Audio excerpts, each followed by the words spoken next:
பேச்சுவார்த்தை திடீர் திருப்பம். அமெரிக்கா ஈரான் இருதரப்பும் சிறந்த இடத்தை அடைந்திருப்பதாக கருத்து. கூட்டு புரிந்துணர்வு ஏற்பட்டு இருப்பதாகவும் கருத்து. இதனால் நேற்று நடைபெற்ற போரில் ஒரு திடீர் மாற்றம் ஏற்பட்டிருக்கின்றது. இந்த திடீர் மாற்றத்தை ஏற்படுத்துவதற்காகத்தான் நேற்றைய தாக்குதல்கள் நடைபெற்றனவா என்று சிந்திக்கக்கூடிய அளவிற்கு ஒரு யூ-டர்ன் திருப்பமாக இருக்கின்றது.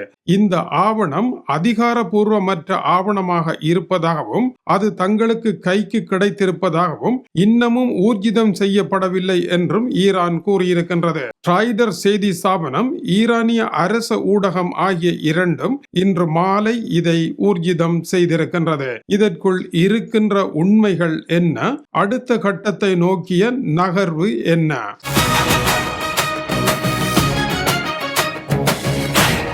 டியூப் தமிழ் வணக்கம். பேச்சுவார்த்தையின் முக்கிய திருப்பம் ஏற்பட்டிருப்பதாக அறிவிக்கப்பட்டிருக்கின்றது.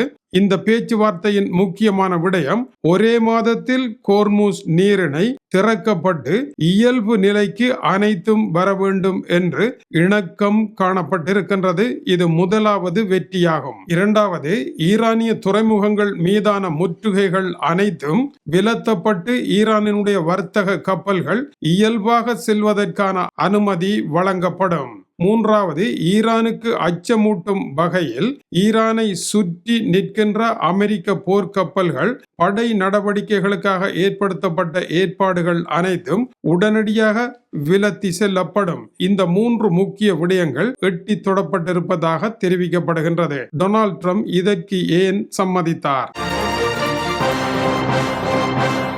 டொனால்ட் ட்ரம்ப் இதற்கு உடனடியாக சம்மதிக்க வேண்டிய நெருக்கு வாரம் அவருடைய உள்நாட்டில் இருக்கின்றது. அமெரிக்காவில் பெட்ரோல் விலை வகை தொகையின்றி ஏறி செல்லுகின்றது. அந்த விலையை ஆதாரமாக வைத்து மற்றைய உற்பத்தி பொருட்களினுடைய விலைகளும் ஏறிக்கொண்டிருக்கின்றன.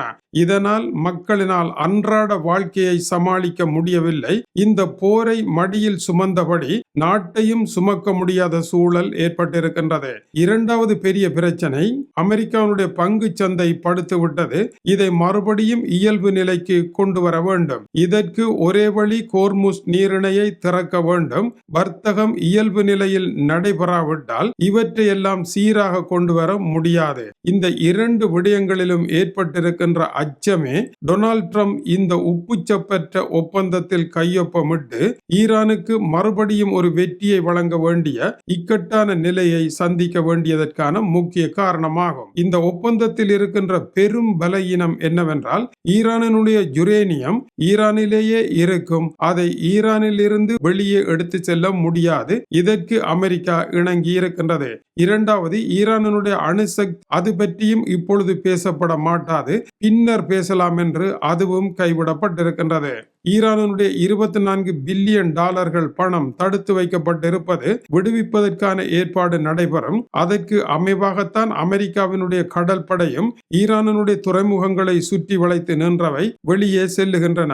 இதனால் ஈரானுக்கு இக்கட்டான ஒரு பொருளாதார நிலையில் சிறிய ஆறுதல் ஏற்படும். அடுத்தபடியாக, அமெரிக்காவினுடைய முன்னாள் வெளியுறவுத்துறை அமைச்சர் மைக் பொம்பியோ போன்றவர்கள் அமெரிக்கா ஒப்பந்தத்தின் மூலம் தவறிழைத்து விட்டது என்பதற்காக இனிமேலும் தாமதிக்க முடியாது, அவர்களை போன்றவர்களுடைய விருப்பத்திற்காக ஒரு தாக்குதலை நடத்தி முடித்தாயிற்று, இனி வேறு வழியில்லை என்ற இடத்திற்கு ஒப்பந்தத்திற்குள் அவர் சென்றிருக்கின்றார்.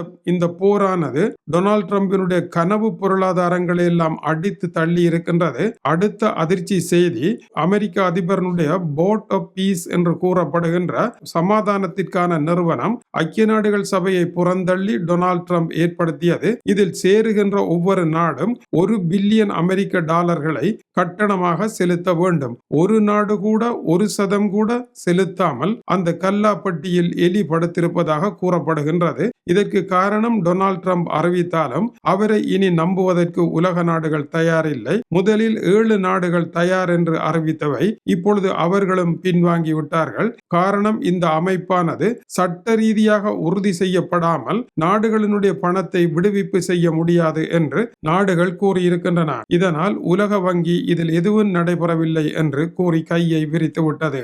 டொனால்ட் ட்ரம்ப் ஈரானில் கண்டிருக்கும் பின்னடைவே அவரை உலக சமாதானத்திற்கான நாயகனாக ஏற்று அவருடைய பெட்டியில் பணத்தை போடுகின்ற கொள்கையை நாடுகள் கிழித்து வீசி இருக்கின்றன. இது ஈரானில் ஏற்பட்ட வீழ்ச்சியை விட மிகப்பெரிய வீழ்ச்சியாக இருக்கின்றது. இன்று மாலை வந்திருக்கும் அதிர்ச்சி செய்தியாகவும் இருக்கின்றது.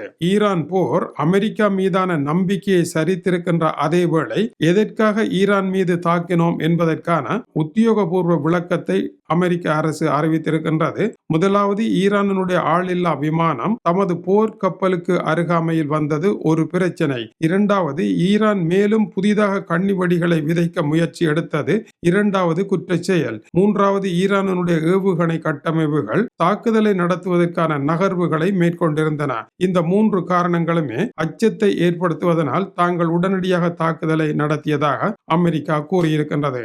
அமெரிக்காவினுடைய நிலை இப்படி இருக்க, இஸ்ரேலினுடைய தாக்குதல்கள் லெபனானில் பல நகரங்களில் நடைபெற்று இதுவரை 31 பொதுமக்கள் நேற்று கொல்லப்பட்டிருக்கின்றார்கள். 4 சிறார்கள் 3 பெண்கள் அடங்கும். மேலும் 50 நகரங்களில் இருந்து மக்களை வெளியேறும்படி சற்று முன்னர் இஸ்ரேல் அறிவித்திருக்கின்றது. இதுபோல காசாவிலும் இஸ்ரேலினுடைய தாக்குதல்கள் நடைபெற்றுக் கொண்டிருக்கின்றது. காசாவில் ஹமாஸ் ஆயுத பிரிவினுடைய புதிய தலைவர் முகமது ஓடே கொல்லப்பட்டதாக இஸ்ரேல் அறிவித்திருக்கின்றது. இவர் முன்னர் கொல்லப்பட்டதாக கூறப்பட்டு பின்னர் தலைமை தாங்கி இப்பொழுது கொல்லப்பட்டதாக அறிவிக்கப்பட்டிருக்கின்றது. இஸ்ரேலினுடைய தாக்குதல்கள் இந்த 2 இடங்களில் நடந்தாலும் காசாவில் மக்களினுடைய வாழ்க்கை நிலை மிக மிக மோசமடைந்து செல்வதாகவும் அறிக்கைகள் வந்து கொண்டிருக்கின்றன. இந்த போர் சாதாரண மக்களினுடைய வாழ்க்கையில் மிகப்பெரிய பாதிப்பை ஏற்படுத்திவிட்டது.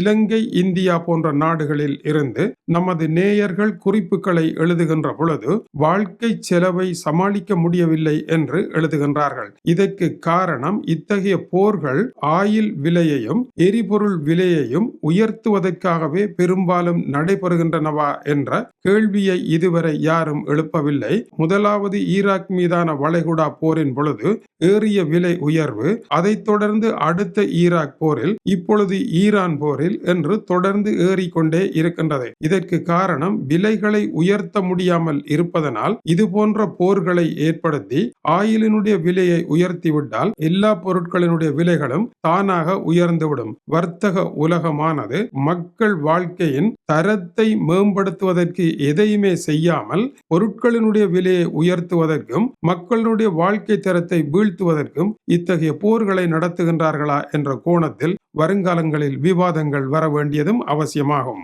இது டியூப் தமிழனுடைய உலக செய்திகளுக்காக டென்மார்க்கில் இருந்து கீசே துரை. வணக்கம் உறவுகளே.